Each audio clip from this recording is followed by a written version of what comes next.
Welcome to Session 5 of GED Perimeter Mastery. Until now, the shapes were tidy.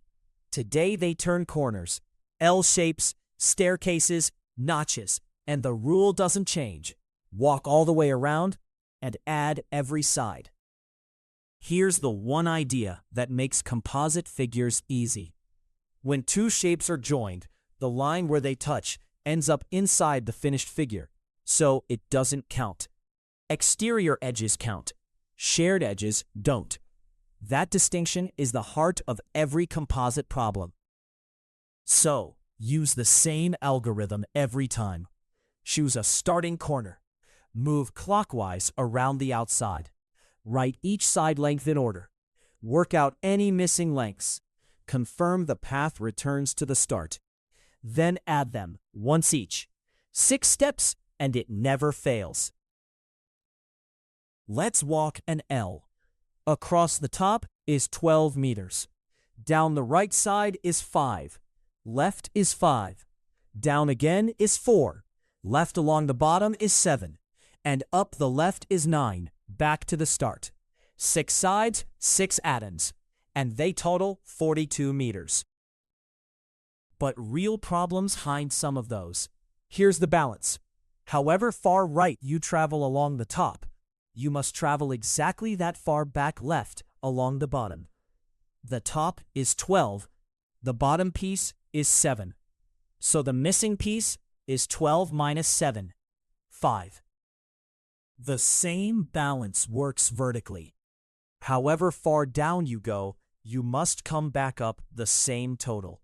The full height is 9, one section is 4, so the missing section is 5. Horizontal balance, vertical balance, that pair recovers almost any missing side. And here's an elegant check. Slide those 2 short sides outward and they fill the corner exactly. The boundary becomes the rectangle around it. Nothing added, nothing lost. So the L's perimeter equals its bounding rectangle. 2 times 12 plus 9, 42. It matches. But careful, this only works for a plain L with no notch. Now watch shared edges bite. 2 rectangles, each 4 by 3, each with perimeter 14. 14 plus 14 is 28. Join them along a 3-unit side.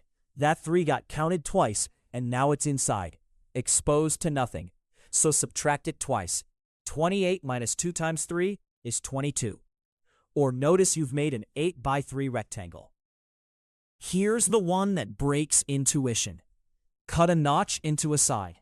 You removed material, so the area went down. But look at the boundary. Where there was 1 straight segment, the notch adds 3 more.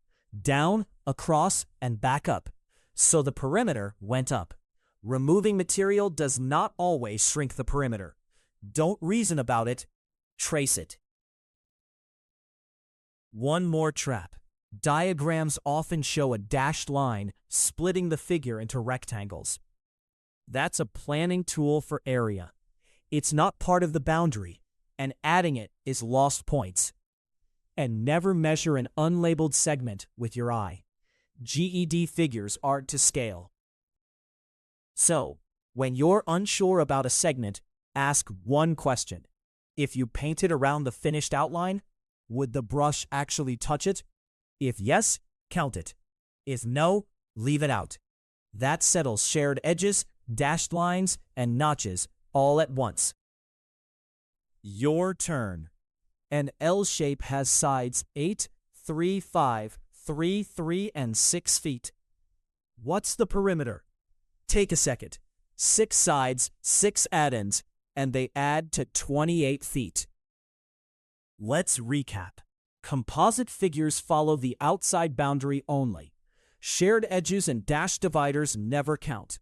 Missing lengths come from horizontal and vertical balance. A notch can raise the perimeter while lowering the area. And the paint test settles any segment you're unsure about. Great work on Session 5. That was the hardest polygon material in the course. Next up, circles.